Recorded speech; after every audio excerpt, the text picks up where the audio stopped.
आइए बात करते हैं दोस्तों, आज 14 मई 2020 गुरुवार हो चुका है और जानते हैं दोस्तों आज देश भर की तमाम बड़ी खबरों, हेडलाइंस, न्यूज और मुख्य समाचार पर नजर डालेंगे। आज की बड़ी खबरों में बैंक खाता वालों के लिए महत्वपूर्ण अपडेट है। इसके अलावा सरकार की तरफ से कुछ बड़ी घोषणाएं, बड़े ऐलान और नए नियम भी निकल कर आ रहे हैं, जानेंगे। इसके अलावा प्राइवेट नौकरी करने वालों के लिए भी बड़ा अपडेट है और साथ ही लॉकडाउन को लेकर भी सरकार ने कुछ नए नियम बनाए हैं, वो भी जानेंगे अपन। एक एक करके सभी बड़ी खबरों पर नजर डालते हैं फटाफट से। बिल्कुल बने रहेगा हमारे साथ इस वीडियो में और एकदम पूरा लास्ट तक जरूर देखिएगा।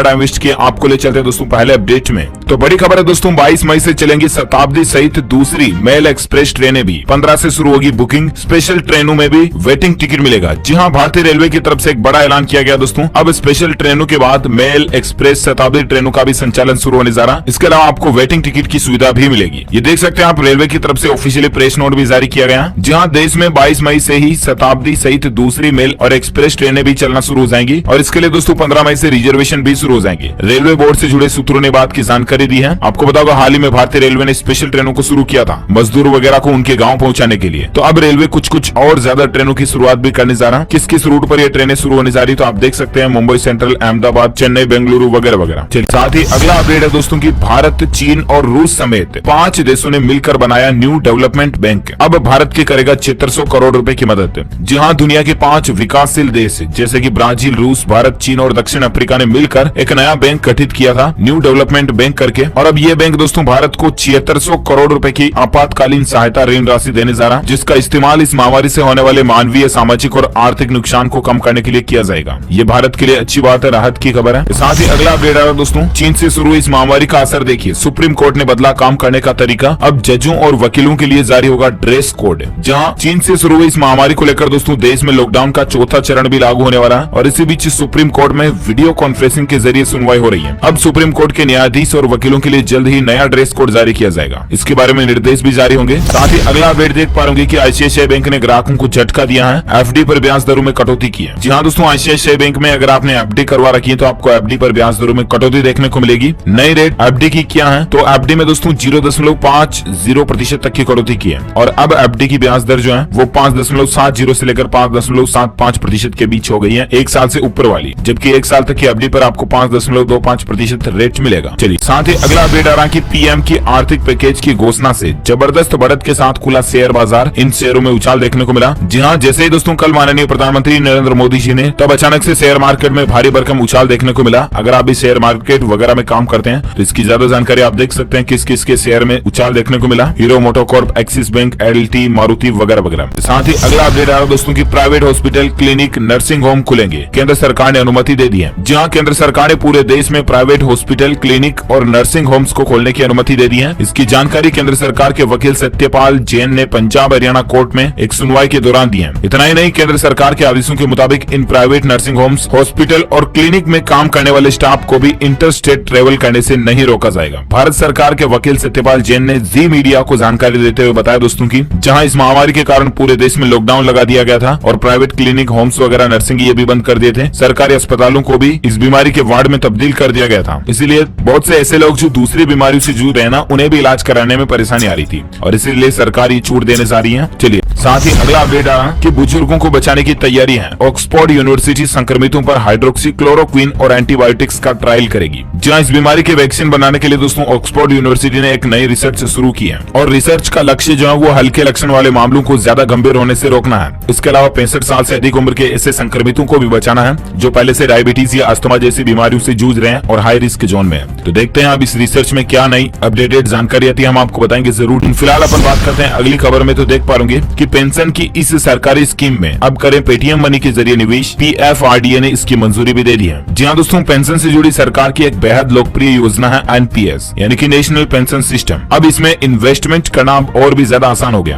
क्योंकि एनपीएस से जुड़ने के इच्छुक लोग जो है ना वो पेटीएम मनी एप्लीकेशन के जरिए भी नेशनल पेंशन स्कीम में निवेश कर सकते हैं। पेटीएम मनी ने मंगलवार को यह बात की जानकारी दी है और पेटीएम मनी ने बताया दोस्तों कि इस संबंध में pension fund regulatory and development authority PFRDA से मंजूरी भी मिल चुकी है, यानी कि अब आप पेटीएम मनी के जरिए भी NPS स्कीम में पैसा लगा सकते हैं। चलिए फिलहाल आप अगली खबर देख पा रहे होंगे दोस्तों कि भारत का 20 लाख करोड़ का राहत पैकेज जो है ना, वो दुनिया के 10 सबसे अमीरों की कुल दौलत से भी 2 गुना है। देखिए इस राहत पैकेज के कुछ खास और रोचक तथ्य। ये राहत पैकेज दुनिया के 161 देशों की GDP से भी ज्यादा है, जबकि भारत की GDP का करीब 10% है। ये रकम कितनी बड़ी है इसका अंदाजा लगाने के लिए आप इसकी तुलना कुछ और नंबरों से भी कर सकते हैं। अपना ये राहत पैकेज पाकिस्तान के पूरे देश की GDP से भी ज्यादा है, दुनिया के 10 अमीरों की कुल वेल्थ से भी ज्यादा है, दुनिया की इन अमीर कंपनियों की मार्केट वैल्यू से भी ज्यादा है। BSE यानी कि बॉम्बे स्टॉक एक्सचेंज की मार्केट वैल्यू का 20% है तकरीबन। ये तो अच्छी बात है, कुल मिलाकर के भारत के लोगों को फायदा देने के लिए मोदी सरकार की तरफ से ये बहुत बड़ा कदम उठाया गया है। इस राहत पैकेज के बारे में हम आपको कुछ खास बातें और जानकारियां भी बताएंगे आगे।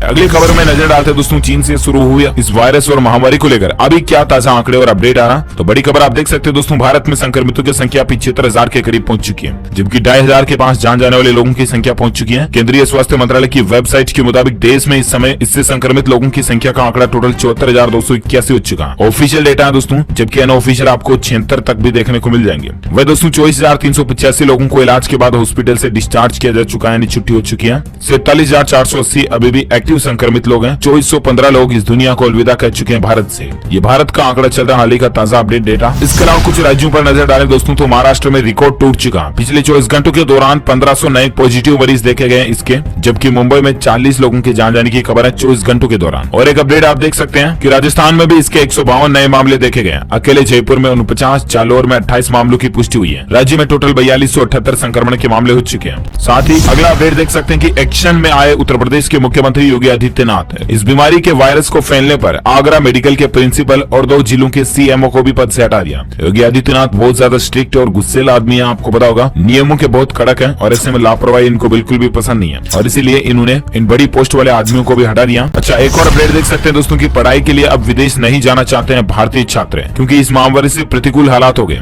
देखिए स्टूडेंट्स के ऊपर एक रिसर्च हुई, इसमें पता लगा दोस्तों की छात्र जो है ना वो अब विदेश जाकर के उच्च शिक्षा हासिल करने में रुचि नहीं रख रहे हैं, क्योंकि विदेशों में इसके हालात बहुत ज्यादा गंभीर चले और इसीलिए छात्रों का रुख बदल सा रहा। साथ ही अगला अपडेट देख सकते हैं कि हरियाणा के सभी जिलों में पहुंच चुका है ये बीमारी का वायरस। इज्जर, रेवाड़ी, रोहतक में भी 3-3 नए मामले देखे गए। साथ ही अगला अपडेट है दोस्तों की बिहार के 14 जिलों में IAS सहित 53 नए पॉजिटिव केस मिले हैं। राज्य में इससे संक्रमित लोगों में 7वीं जान जाने की भी खबर है, जबकि टोटल संख्या बिहार राज्य के अंदर 932 हो चुकी है। अच्छा, और एक अपडेट देख सकते हैं कि NDTV से बोले केंद्रीय मंत्री नितिन गडकरी, ये बीमारी का वायरस प्राकृतिक नहीं बल्कि लैब में तैयार हुआ। जी हाँ दोस्तों, केंद्रीय मंत्री नितिन गडकरी ने इस बीमारी के वायरस को लेकर एक बड़ा बयान देते हुए कहा है कि ये वायरस नैसर्गिक नहीं बल्कि लैब में तैयार किया हुआ। गडकरी ने NDTV से बातचीत के दौरान कहा कि हम इस समय इस बीमारी के वायरस के साथ आर्थिक लड़ाई भी लड़ रहे हैं। उन्होंने कहा कि भारत एक गरीब देश है, हर माह दर माह लॉकडाउन की अवधि नहीं बढ़ा सकते। हमें सुरक्षा उपायों के साथ बाजारों और चीजों को खोलना होगा। इस वायरस के संक्रमण के मामलों को लेकर उन्होंने कहा कि अमेरिका, ब्रिटेन और इटली जैसे देशों की तुलना में भारत सुरक्षित स्थिति में नजर आ रहा है। यहाँ इन देशों की तुलना में संक्रमण के काफी कम मामले सामने आए हैं। लेकिन ऐसे में दोस्तों आपको क्या लगता है,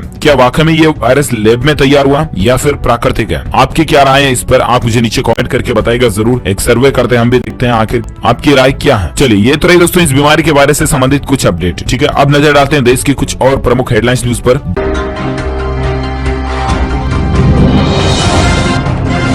मौसम समाचार को लेकर बड़ी खबरें आप देख पा रहे कि IMD यानी कि भारतीय मौसम विज्ञान विभाग की तरफ से ऐलान किया गया कि समय से पहले आ रहा मानसून। जानिए आपके राज्य में कब होगी बारिश। इस साल दोस्तों मानसून कुछ समय से पहले ही आ जाएगा। मौसम विभाग ने भविष्यवाणी के मुताबिक दोस्तों मानसून 15 मई को बंगाल की दक्षिण खाड़ी के मध्य भागों में छलांग लगाते हुए श्रीलंका में दस्तक देगा और 16 मई की शाम तक दक्षिण पश्चिम और उससे सटे पश्चिम मध्य खाड़ी पर एक चक्रवाती तूफान भी आ सकता है। ऐसे में आपके राज्य में मानसून कब तक पहुंच सकता है? तो दरअसल दोस्तों महाराष्ट्र, गुजरात, मध्य प्रदेश, छत्तीसगढ़, तेलंगाना, आंध्र प्रदेश, उड़ीसा, झारखंड, बिहार और उत्तर प्रदेश के कुछ हिस्सों में मानसून मौजूदा सामान्य तारीखों की तुलना में 3 से 7 दिनों की देरी से आएगा, यानी कि और लेट आएगा। मानसून की सामान्य शुरुआत की तारीख होती है दोस्तों 23 जून से लेकर 27 जून। मुंबई और कोलकाता के लिए 10 से 11 जून और चेन्नई में 1 से 4 जून तक की तारीखों में संशोधन किया गया। और ऐसे में मौसम विभाग का कहना दोस्तों की 11 जून तक मुंबई और 27 जून तक दिल्ली में मानसून दस्तक दे देगा। वहीं मौसम विभाग की चेतावनी देख सकते हैं एक और अपडेट। दिल्ली, हरियाणा समेत इन राज्यों में धूल भरी आंधी के साथ बारिश होने की संभावना है। जहां भारतीय मौसम विज्ञान विभाग की चेतावनी की माने दोस्तों तो अगले 24 घंटों के संपूर्ण मौसम पूर्वानुमान पर नजर डालें, देख पा रहे कि 14 मई 2020 का संपूर्ण भारत का मौसम पूर्वानुमान आ रहा, जिसमें अगले 24 घंटों के दौरान मुजफ्फराबाद, गिलगित बाल्टिस्तान, जम्मू कश्मीर और हिमाचल प्रदेश में गरज के साथ हल्की से मध्यम बारिश के बीच एक या दो जगहों पर तेज बारिश होने के आसार है। लद्दाख और उत्तराखंड में भी एक दो जगहों पर बारिश हो सकती है। पंजाब में कुछ जगहों पर, जबकि हरियाणा में एक दो जगहों पर हल्की बारिश के आसार है। राजस्थान में फिर से धूल भरी आंधी के साथ बारिश की संभावना है। मध्य प्रदेश के पश्चिम जिलों में, मध्य महाराष्ट्र, छत्तीसगढ़ और उत्तरी आंतरिक कर्नाटक में भी कुछ जगहों पर हल्की बारिश की संभावना है। दक्षिण और तटीय कर्नाटक, केरल, दक्षिण तमिलनाडु में भी हल्की से मध्यम बारिश के साथ एक दो जगहों पर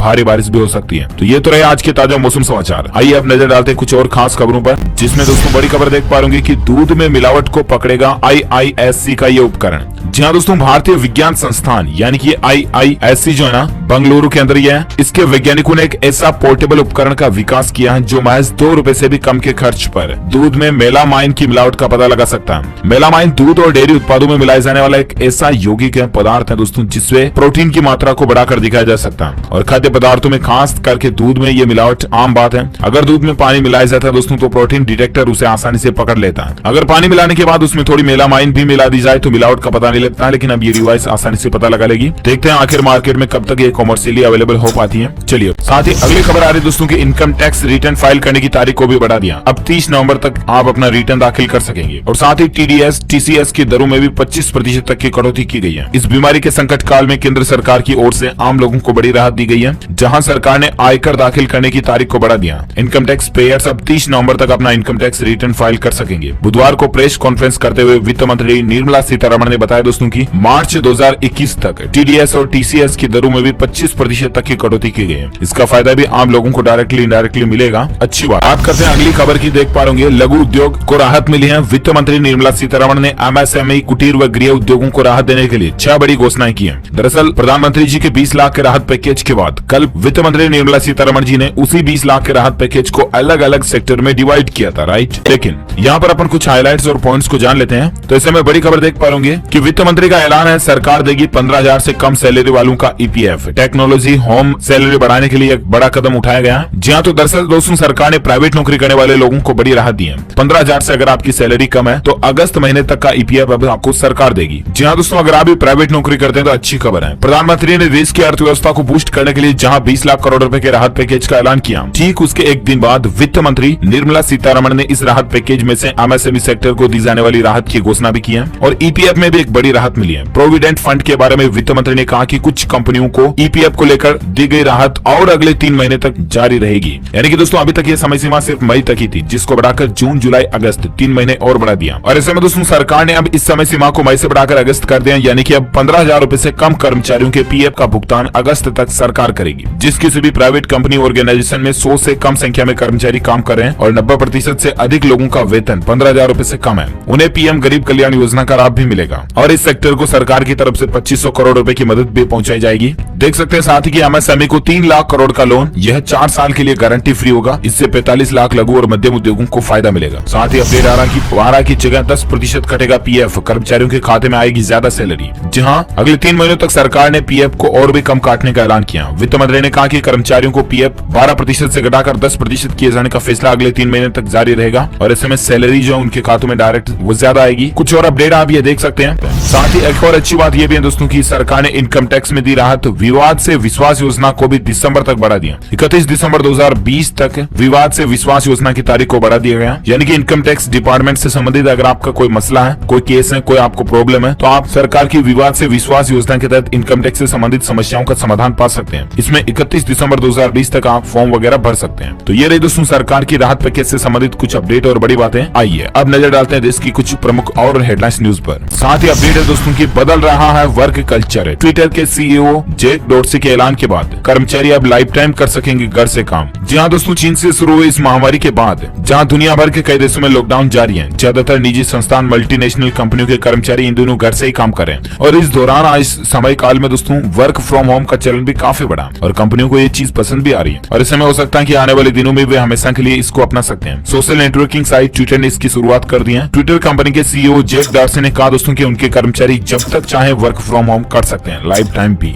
अपडेट देख पा रहे 18 मई के बाद इस कंपनी के शेयर में नहीं होगी खरीद और बिक्री, स्टॉक मार्केट से होगी डी लिस्ट। जहां वेदांता रिसोर्सेज ग्रुप की कंपनी वेदांता लिमिटेड को बॉम्बे स्टॉक एक्सचेंज और नेशनल स्टॉक एक्सचेंज से डी लिस्ट किया जाएगा। अरबपति कारोबारी अनिल अग्रवाल ने ने इस बात की घोषणा की है वह भारत में लिस्टेड कंपनी वेदांता लिमिटेड के सभी पब्लिक शेयर वापस खरीद कर इसे अपनी निजी कंपनी बनाएंगे। अग्रवाल के नियंत्रण वाली वेदांता रिसोर्सेज ग्रुप की कंपनी वेदांता लिमिटेड अपने करीब 49% पब्लिक शेयर होल्डर से शेयर खरीदने के लिए 87.85 रुपए प्रति शेयर की खरीद पेशकश करेगी। चलिए साथ ही अगला अपडेट है कि झारखंड में पेट्रोल डीजल पर बड़ा वेट। जानिए देश के बड़े महानगरों में क्या कीमतें। जी आपको बता दें, अपना राजस्व बढ़ाने के लिए एक के बाद एक कई राज्य सरकारें पेट्रोल और डीजल पर वेट में बढ़ोतरी कर रही है और अब झारखंड सरकार ने भी इन दोनों उत्पादों में वेट में बढ़ोतरी कर दी है। झारखंड में दोस्तों पेट्रोल और डीजल दोनों पर ही वेट को 2.5 रुपए बढ़ा दिया गया। नई रेटें मंगलवार रात से लागू हो चुकी है, बुधवार से लागू मानी जाएगी। अब पेट्रोल और डीजल की प्राइस यहाँ पर क्या चले तो आप स्क्रीन पर डिटेल देख सकते हैं। चलिए अगली खबर है, पीएम केयर्स फंड ने इस बीमारी की लड़ाई में दिए 3100 करोड़ रुपए और 1000 करोड़ मजदूरों पर खर्च होगा। जहाँ प्रधानमंत्री नरेंद्र मोदी ने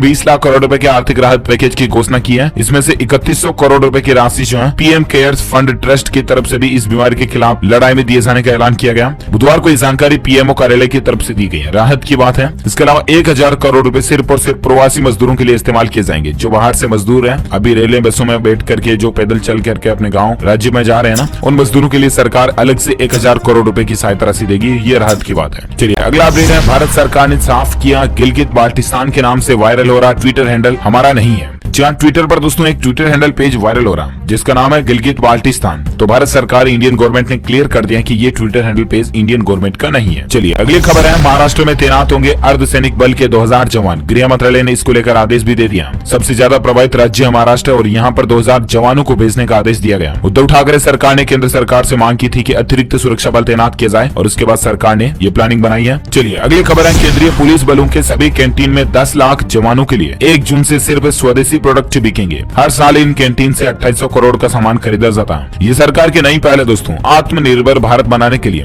भारत से ही बने उत्पादों को भारत में ही काम में लेने के लिए और चीन वगैरह दूसरे देशों के उत्पादों को भारत में कम काम में लेने के लिए ये सरकार नई पहल शुरू कर जा रही है। आप भी दोस्तों जितना ज्यादा हो सके स्वदेशी चीजों को इस्तेमाल करें, उन्हीं को खरीदें, क्योंकि वो कमाई भी फिर भारत में रहती है तो एटलीस्ट भारत की अर्थव्यवस्था को इसका फायदा मिलता है। और इसमें आप देख सकते हैं, गृह मंत्री अमित शाह ने बुधवार को बताया कि केंद्रीय सशस्त्र पुलिस बलों यानी कि सीएपीएफ के सभी कैंटीन में 10 लाख जवानों के लिए 1 जून से सिर्फ स्वदेशी प्रोडक्ट बिकेंगे। ये राहत की बात है, क्यों दोस्तों प्रधानमंत्री जी का सपना है। और साथ ही अगली खबर देख सकते हैं, 31 मई तक भरे जाएंगे प्रधानमंत्री सुरक्षा बीमा योजना के फॉर्म, प्रीमियम वगैरह। मात्र दोस्तों 1 रुपए में 2 लाख तक का बीमा फायदा मिलता है। तो आप भी जरूर प्रधानमंत्री सुरक्षा बीमा योजना में फॉर्म भर सकते हैं। अपने बैंक में ही जाकर के आप ये योजना से फॉर्म भर सकते हैं। 31 मई के बाद इसके प्रीमियम स्वीकार नहीं होंगे। प्रीमियम न जमा होने पर आपको इस पॉलिसी के फायदे नहीं मिलेंगे। साल के सिर्फ 12 रुपए आपको यहाँ पर जमा कराने होते दोस्तों और आपको 2 लाख रुपए तक का इंश्योरेंस कवर मिलता है। यानी कि हर महीने लगभग 1 रुपया खर्च करना आपको और 2 लाख तक का प्रोटेक्शन मिल रहा है। तो ये लीजिए ना आप, राहत की बात है। अगली खबर देखिए आप कि लोकल ब्रांड को ग्लोबल बनाना ही पीएम मोदी का लक्ष्य है। वित्त मंत्री निर्मला सीतारमण जी ने भी ये बात कही है। लोकल ब्रांड जो है ना अपने, उनको ही ग्लोबल ब्रांड बनाना है, यानी कि वाइड डेवलपमेंट भारत का करने की प्लानिंग है। अच्छी बात है। साथ ही अपडेट देख सकते हैं, पश्चिम बंगाल में परिवहन निगम शुरू करने जा रहा है बस सेवा। जानिए कौन कर सकते हैं इसका उपयोग। जहाँ दोस्तों पश्चिम बंगाल सरकार जो है ना, वो 12 मई को दिए गए निर्देशों के मुताबिक सुबह 7 बजे से शाम 7 बजे तक बसें चलाने जा रहा है। लेकिन सभी आम पब्लिक लोगों के लिए नहीं है, बल्कि ये सिर्फ और सिर्फ उन लोगों के लिए जो अभी चीन से शुरू हुई इस महामारी के संक्रमण में भागा दौड़ी कर रहे हैं, लोगों को बचाने में लगे हुए हैं, जैसे कि डॉक्टर हो गया, पुलिस वाले हो गए। ये लोग इन आपातकालीन सेवाओं का लाभ ले सकते हैं। इसके अलावा प्रवासी मजदूर वगैरह लोग जो कि अपने राज्य में लौट रहे हैं, वो भी इन सेवाओं का लाभ ले सकते हैं। ये पश्चिम बंगाल सरकार की तरफ से लोगों को राहत दी गई है। ओके दोस्तों, तो इसी के साथ ही आज की बड़ी खबरें, मुख्य समाचार, today breaking news, India news, headlines news का अपडेट वीडियो फिनिश होता है। और हाँ, साथ ही अगर आपको ये वीडियो अच्छा लगा तो इसे लाइक करना, दिल से लाइक करके शेयर भी करना अपने दोस्तों के साथ फेसबुक और व्हाट्सएप पर। और आप मुझे नीचे कमेंट करके बताना दोस्तों कि आपको क्या लगता है, चीन से शुरू हुआ ये वायरस क्या वाकई में लैब में तैयार किया गया या फिर ये प्राकृतिक है। आपकी राय क्या है कमेंट में बताइएगा, जरूर हम जानना चाहेंगे। साथ ही वीडियो को लाइक शेयर करके अगर आप चाहते हैं कि रोजाना आपको इसी तरह की काम की खबरें तुरंत आपके मोबाइल पर मिलते रहे ना, तो इसके लिए आप चैनल को सब्सक्राइब करके बेल आइकन जरूर दबा देना, ताकि आपको रोजाना की ताजा अपडेट्स तुरंत मिलते रहेंगे। Thank you, take care, good bye, जय हिंद, जय भारत, वंदे मातरम।